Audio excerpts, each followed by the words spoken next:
What's up, everybody? Welcome back to the channel. Thanks for coming. So this is going to be my February update on the whole moving situation a little bit later in the month this time.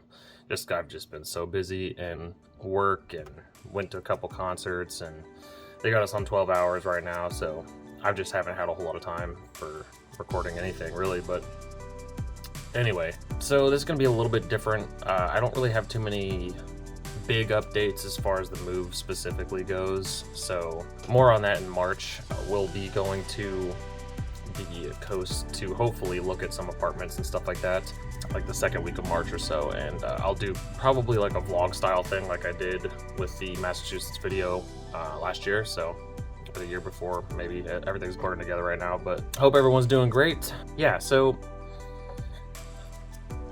I've gotten a lot of why move to the East Coast, why move to Massachusetts, why move to Rhode Island, blah blah blah, and most of that's pretty straightforward. I think I answered that in the last video too, but even more so, especially with locals, I've been getting a lot of why not stay in the Midwest. You have cheaper rent, your family's here, you've made a lot of friends here, and so forth. And to that, yes, that's all true, that's all very true, and those are all very valid reasons to stay in a place like this. And aside from that, there are several other reasons why that I think I may have alluded to in the first video, the announcement and everything, but some of them are pretty personal, so I can't really speak on that, especially not on the channel. It's just not what we do on the channel, so obviously I'm not going to go that route. A couple things I would like to say, just kind of rant a little bit if you will have me, but I have come across so much of the Midwest in lights that I just I don't like. You know, I don't appreciate, I don't vibe with. The people here are just, and I mean collectively as a whole, you know, obviously not the people that I hang out with and the friends that I do have, because to be completely honest with you, they are pretty few and far between. I have obviously met some great people here, do not get that twisted in the slightest, but a good majority of the people here are very much so not who I associate with. You know, they're not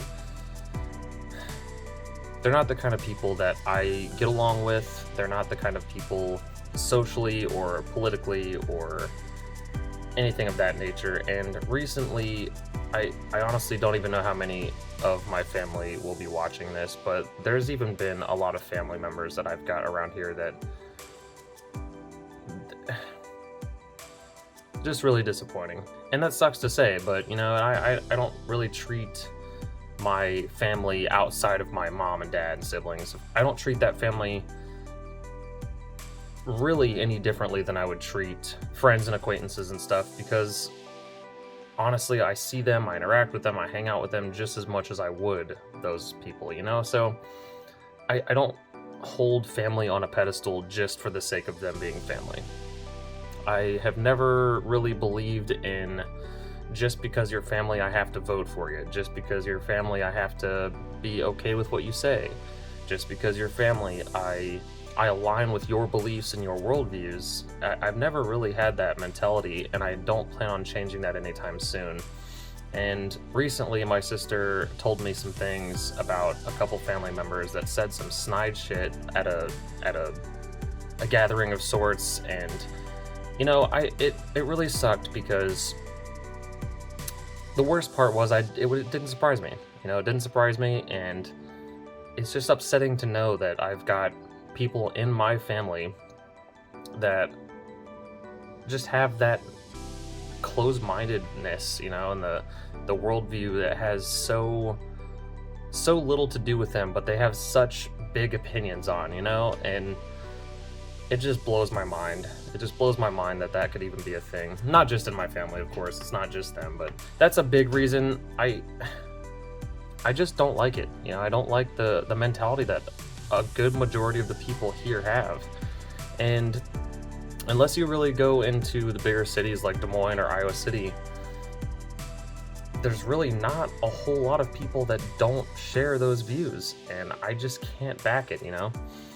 And I can vouch that within the short amount of time that we went to Massachusetts, and the couple people that I know that live out there, I've told them some of these things, and when we experienced it there, it just doesn't exist in the same way, you know? I mean, it obviously is there. There are going to be closed-minded and negative individuals no matter where you go, and I've accepted that a long time ago, obviously. There's no getting around that. Even when I lived in Virginia for a long time, obviously there's going to be closed-minded bigots and just not very good people to be around, of course, but it's a lot less abundant there than it is here.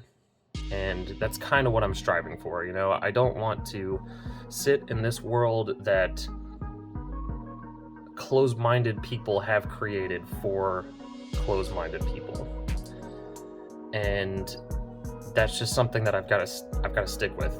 So, to all the people that ask me, and I'm sure a lot of you know who you are if you are watching this video, and I'm not sorry, you know, grow the fuck up. That's all I can really say, but I just... that's a big reason for it, you know? And it sucks that has to be a reason, because if it wasn't for that, there may have been a slight chance that I didn't want to move out to the coast, which, I mean, let's be real, that's pretty slight, because I still want to move out there regardless, but that would have definitely helped sway me in the direction of staying anyway. Yeah, so that's a big reason. Also, I know for a fact that, at least in Massachusetts, more specifically Boston, I know they're very, very, very, very, very heavy into sports, and that's fine. So just keep that in mind when I make this next statement. A good majority of all of the culture here revolves around sports. And I mean sports of any kind, hunting and fishing included.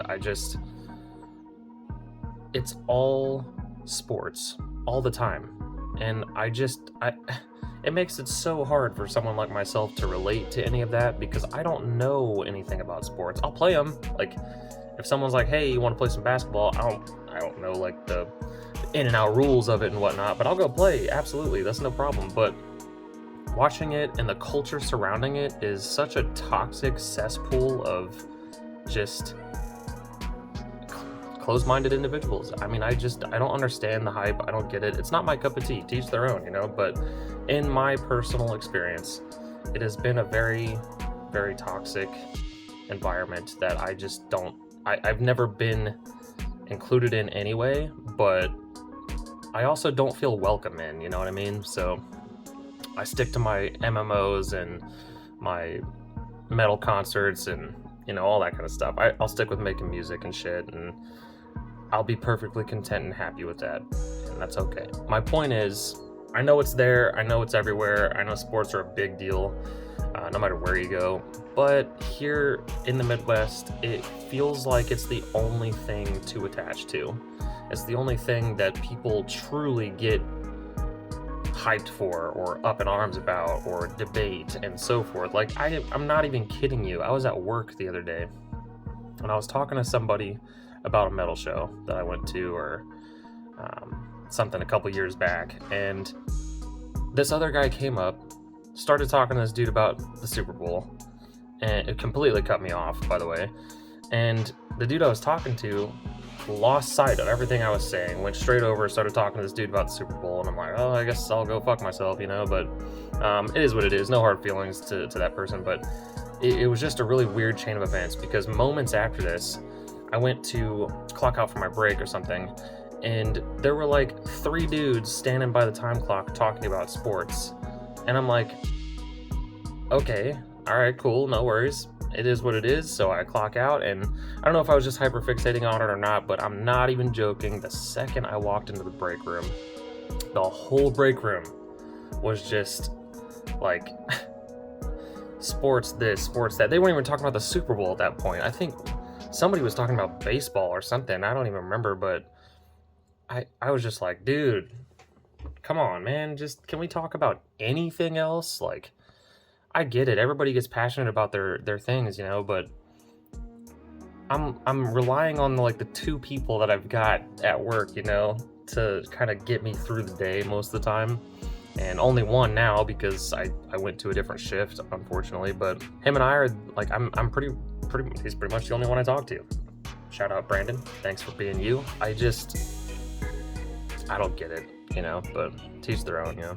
And then of course Facebook's just flooded with it, and good Jesus. But anyway, those are a couple of reasons. I had some pretty unreal experiences at work and at a couple of shows that I went to as well here, that just the blatant disrespect for humanity and certain people of certain groups that I'm sure you can probably put context clues together, but I'm not going to mention on the channel. I'm not going to get into all that, but this is just, my point is, I love to love.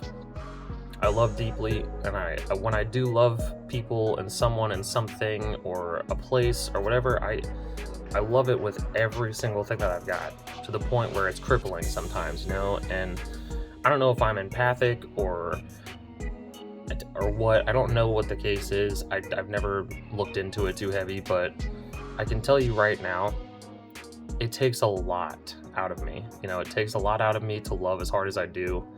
And I try to, you know, I try to love as much as I can, because the world needs more love, man. Like that, it can always use more love with all the bullshit and hate going around. So for people to have just such blatant and utter disrespect and disregard for people that they've never met, they never will meet, they have no bearing, no anything to do with their life, is just beyond me. And it's hard to wrap my mind around the fact that people like that exist, you know, still to this day, and I just don't get it. Sorry, I think I'm getting a cold or something. I'm stuffy, but that's it, man. I mean, that's really it. That's what it boils down to. Those are some of the big reasons, especially the family thing, just because obviously that hits a little bit closer to home. That, along with obviously more personal stuff that I will not get into. It's come to a point now where the Midwest represents a point in my life that has passed, and I appreciate it for everything it's done for me, because it did help me get through a pretty tough period in my life. And by tough period, I mean some of the best and worst times of my life. And the reason that the best times are included in that with the worst times is because of the best times becoming not best times anymore, I guess I could say. It just has this stain on it, you know. The Midwest has just got a big stain of longing for something else, I suppose. So that's pretty much it. I hope everyone's doing great. I hope everybody is keeping warm. If you're in the Midwest, it's been pretty chilly the past few days. I hope everyone is going to see Quantumania tomorrow, because I sure as hell will be, and I'm pretty freaking pumped for it. So thanks for watching, guys. I will update y'all in the next video on the March update. And also, before I go, make sure you check the link in the description for our Redbubble. It's got stickers and buttons and hats and shirts and you name it, all with our merch on it. I'm working on some new merch, and then of course, with my music project coming out, I've got 2 more songs left that I'm gonna get back from the guy that's recording the guitar for me, because I am a talentless hack that cannot play guitar, but he's been phenomenal. I can't even understate that enough. But details on that, obviously, when it comes out, I'll obviously credit him and everything. And if you hear guitar in this album, it was him. So I will definitely be sure to give him some credit where credit is due. He's a prodigy. The dude's just like so good at making my vision come to life with his work. So that's really awesome. And I can't wait for you guys to hear it. But anyway, my point is, gonna be having some merch drop with that too. I've got a couple designs that I think everybody that I know personally is going to like quite a bit. So anyway, thanks for coming. We'll see you next time. Peace.